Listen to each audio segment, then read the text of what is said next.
The neon glow of the Chicago taxi stand bled onto the rain-slicked street. Elijah, a man whose skin held the rich, deep brown of roasted coffee beans, pulled his coat tighter around him. The biting November wind gnawed at exposed skin.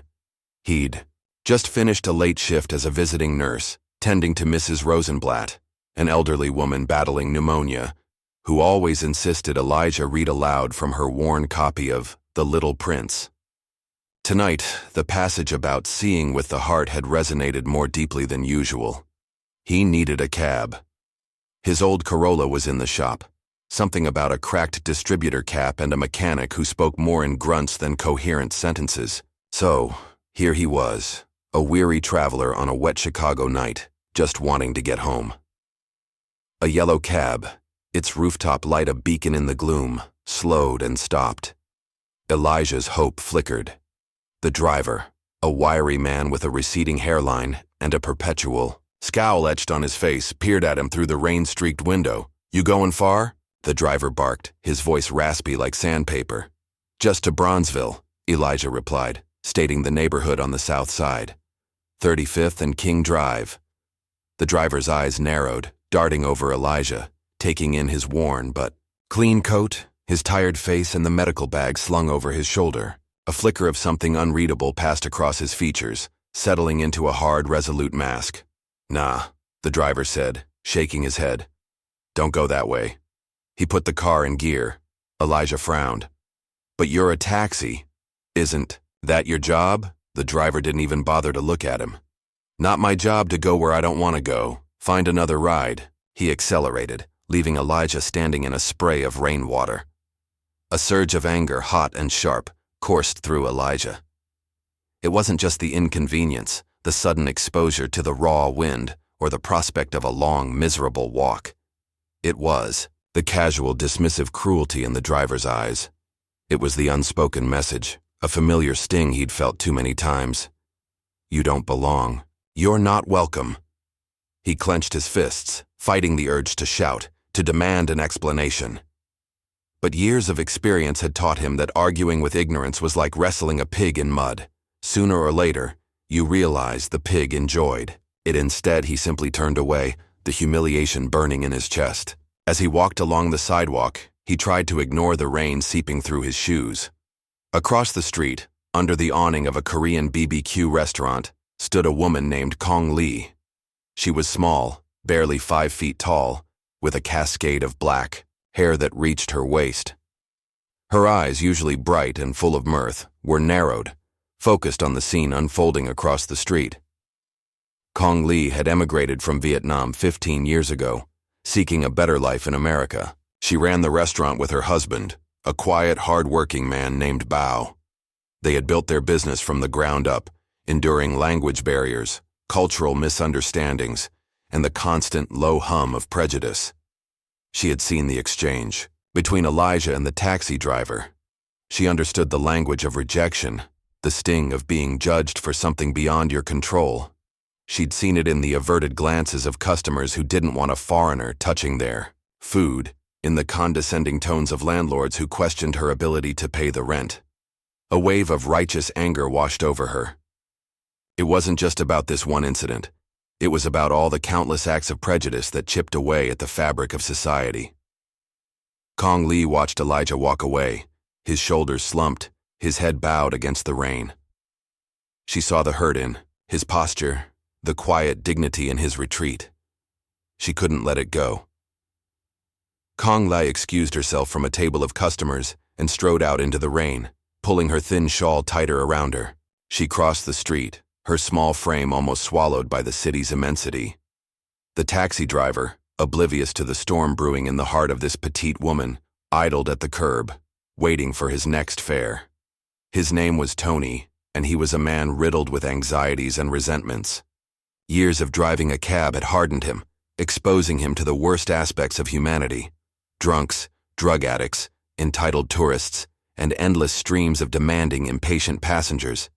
He had built walls around himself, fueled by fear and fueled by prejudice. He had a sick mother at home, mounting medical bills, and a gnawing sense that life had passed him by. He saw the world through a lens of scarcity.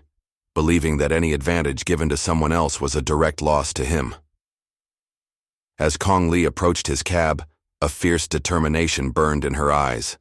She was small in stature, but she possessed a spirit as vast and unyielding as the Vietnamese jungle from which she had come. Kong Lee reached the taxi and tapped sharply on the window. Tony, startled, jumped and looked over. He saw her, a tiny woman with flashing eyes standing in the rain. "What do you want?" he asked, his voice gruff. Kong Lee didn't mince words. "I saw what you did. You refused to take that man because of his skin color." Her English, though accented, was sharp and precise. Tony scoffed. "Mind your own business, lady. I don't have to explain myself to you. It is my business when you treat people like that. It's everyone's business. You are making America a bad name, a shame." Kong Lee's voice rose slightly, attracting the attention of a few passers-by.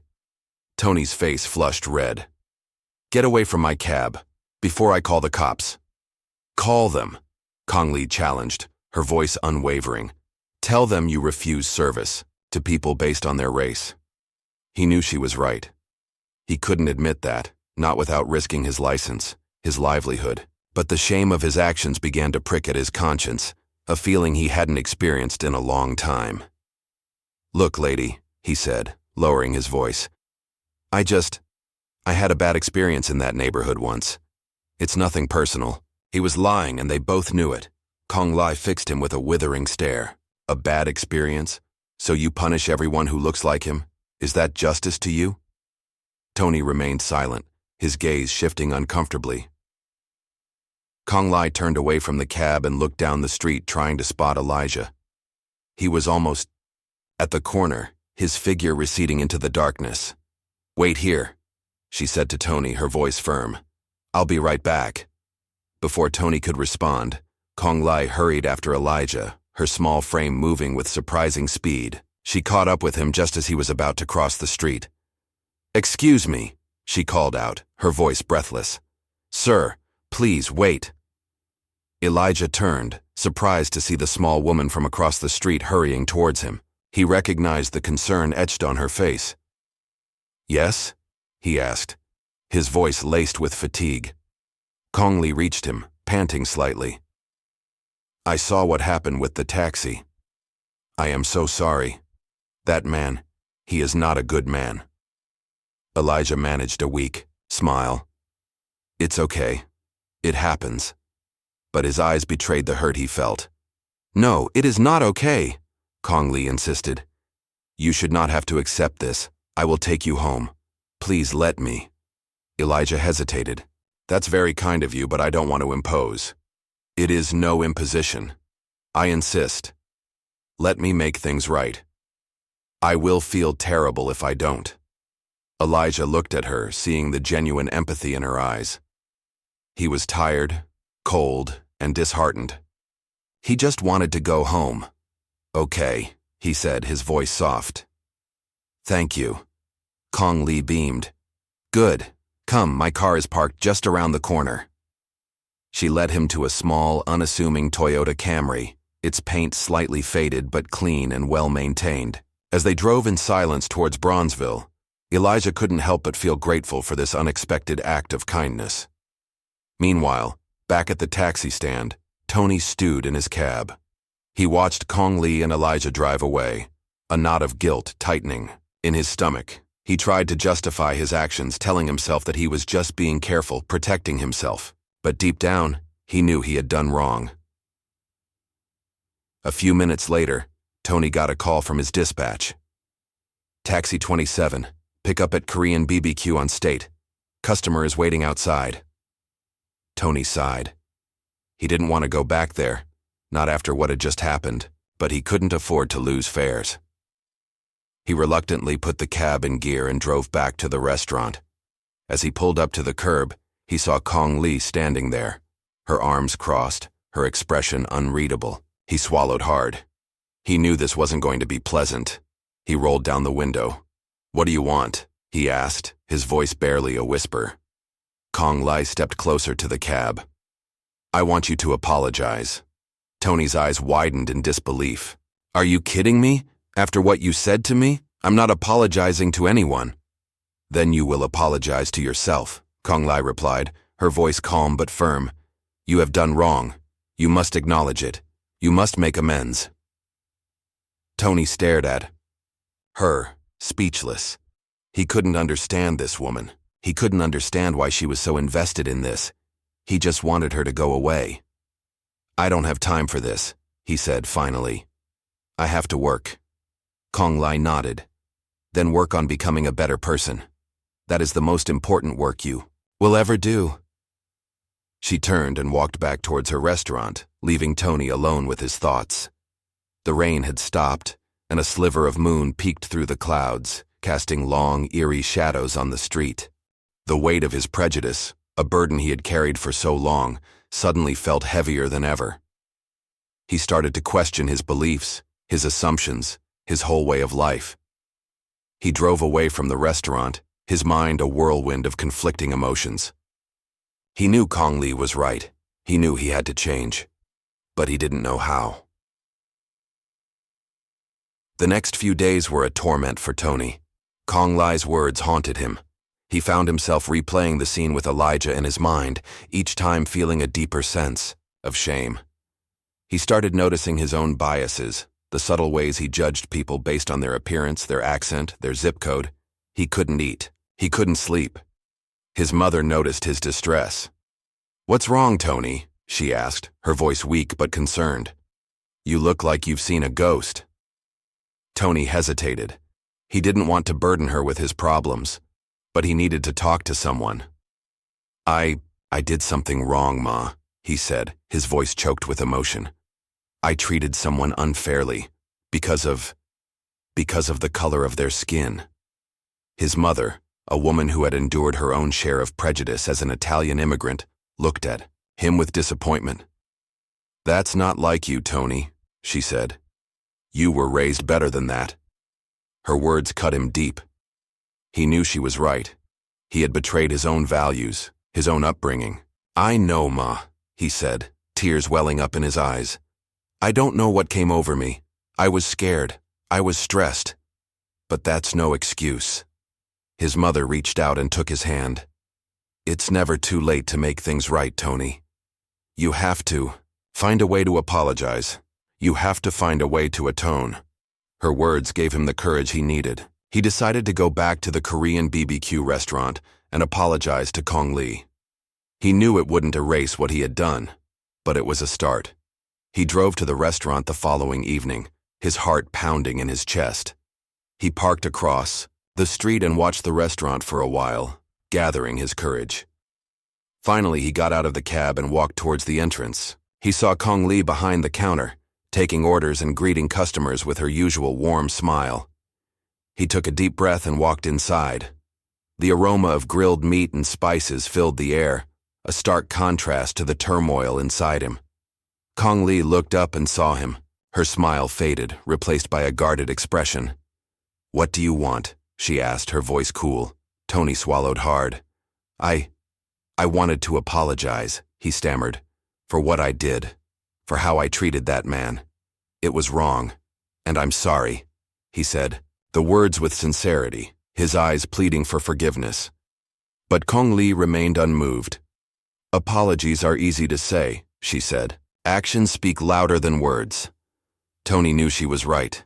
He had to do more than just apologize. He had to prove that he had changed. "What can I do?" he asked, his voice desperate. "What can I do to make things right?" Kong Li thought for a moment. "There is something you can do," she said. "There is a homeless shelter down the street. They are always in need of volunteers. Go there, help them, serve them. See the humanity in everyone, regardless of their circumstances." Tony hesitated. He had never volunteered before. He had always been too busy, too focused on his own problems. But he knew this was his chance to prove himself. "Okay," he said. "I'll do it. I'll volunteer at the shelter." Kong Lai nodded, a flicker of hope in her eyes. "Good. Start tomorrow, and keep doing it. Not just for a day or a week, but for as long as you can." Tony agreed. He left the restaurant, feeling a sense of relief and determination. He had a long way to go, but he was finally on the right path. The next day, Tony showed up at the homeless shelter, a place he had always avoided, a place that represented everything he feared. He was nervous, awkward, and unsure of what to do. The shelter director, a kind middle-aged woman named Maria, greeted him warmly. She showed him around, explaining the different services the shelter provided: food, shelter, clothing, counseling. Tony started by helping in the kitchen, washing dishes, preparing meals. He worked alongside other volunteers, people from all walks of life, united by a common desire to help those in need. He also spent time talking to the residents of the shelter, listening to their stories, learning about their struggles. He met veterans, former addicts, people who had lost their jobs, their homes, their families. He saw the humanity in each of them, the resilience, the hope, the quiet dignity that persisted despite their circumstances. One evening, while serving dinner, Tony recognized Elijah. He was sitting at a table, his head bowed, his eyes filled with weariness. Tony's heart sank. He realized the full extent of his actions. He had not only refused Elijah a ride, but he had also contributed to the very circumstances that led him to this place. He approached Elijah hesitantly. "Excuse me," he said, his voice trembling. "My name is Tony. I was the taxi driver who refused to take you home the other night." Elijah looked up, his eyes filled with surprise. He recognized Tony immediately. I just wanted to apologize," Tony continued, his voice barely a whisper. "I was wrong. I was prejudiced, and I'm so sorry." Elijah stared at him for a long moment, his expression unreadable. Tony braced himself for anger, for rejection, but instead, Elijah offered a small, weary smile. "It's okay," he said. "I forgive you." Tony was stunned. He didn't deserve forgiveness. He had caused Elijah so much pain. I don't understand," he said. "Why would you forgive me?" Elijah shrugged. "Because holding on to anger only hurts you, and because everyone deserves a second chance." He paused, then added, "Besides, sometimes it takes an act of kindness from a stranger to make you believe in humanity again." Tony's eyes moistened. He looked at Elijah, not as a black man, but as a human being, a fellow traveler on this difficult journey called life. Tony continued to volunteer at the shelter week after week. He became a regular fixture, a reliable presence, a source of comfort and support to the residents. He learned their names, their stories, their hopes and dreams. He saw beyond their circumstances, recognizing the inherent worth in each and every one of them. He also started to confront his own prejudices, examining his own beliefs and assumptions. He realized that his fear and resentment had blinded him to the truth. He had allowed himself to be defined by his anxieties, his insecurities, his past experiences. He started reading books about different cultures, about civil rights, about the history of prejudice.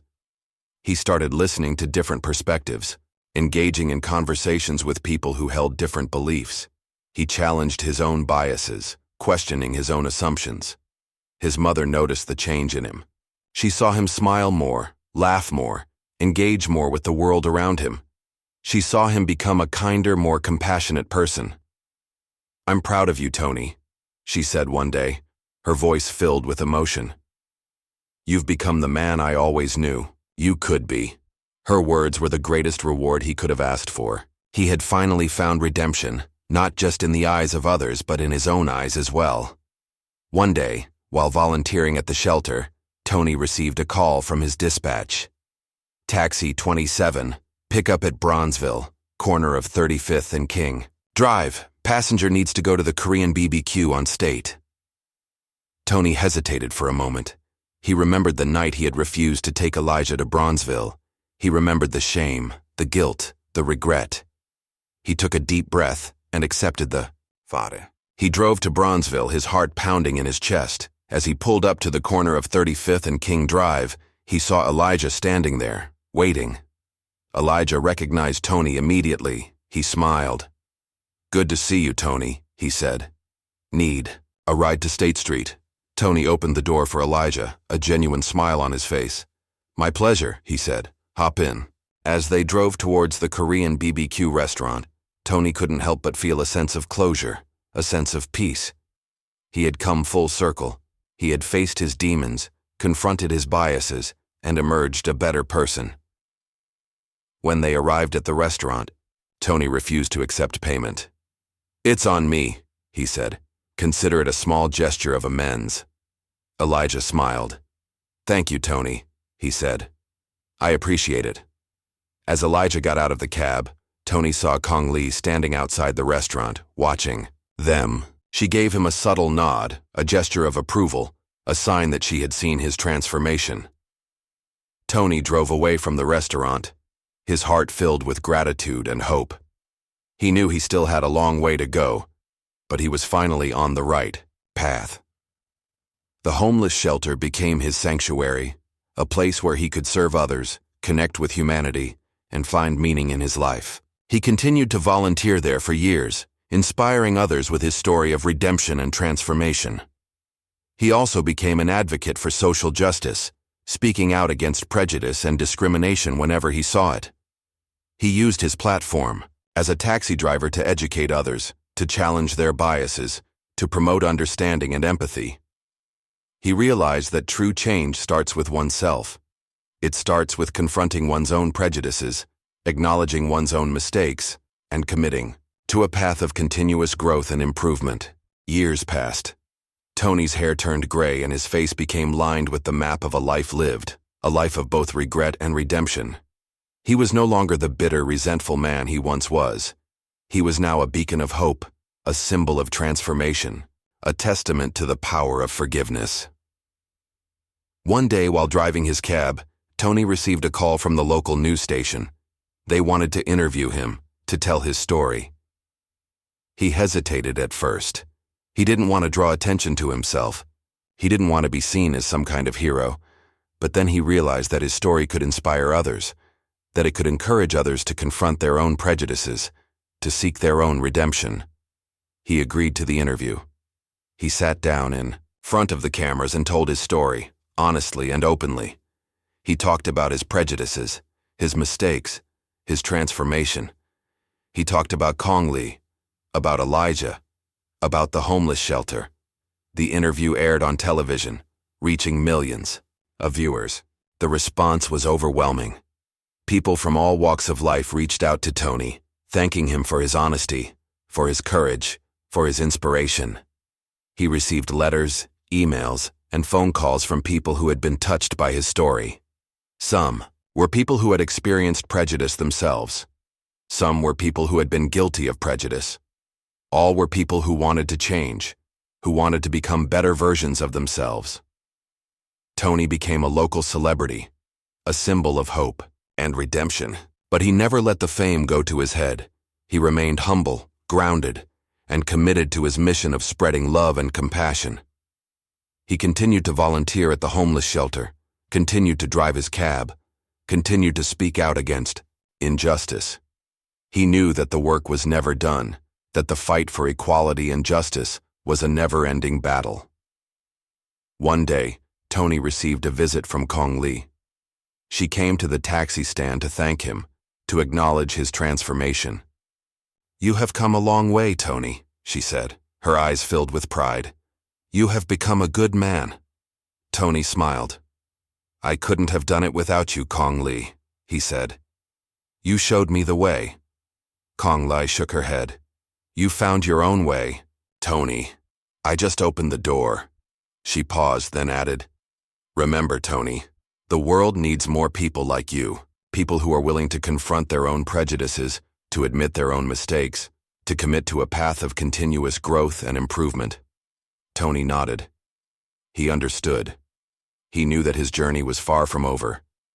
But he was ready for the challenge. He was ready to continue fighting for a better world, a world where everyone is treated with dignity, respect, and love. As Kong Lee walked away, Tony looked up at the sky, a sky filled with the promise of a new day, a new beginning, a new hope. He smiled. He knew that even in the darkest of times, there is always light to be found, always hope to be embraced, always a chance for redemption. And that was a beautiful thing. The enduring power of human connection, ignited by the most unlikely of circumstances, had proven that even the hardest of hearts could be softened, and that even the deepest of prejudices could be overcome. The city of Chicago, a mosaic of cultures and experiences, had witnessed a transformation, a testament to the resilience of the human spirit and the unwavering power of compassion.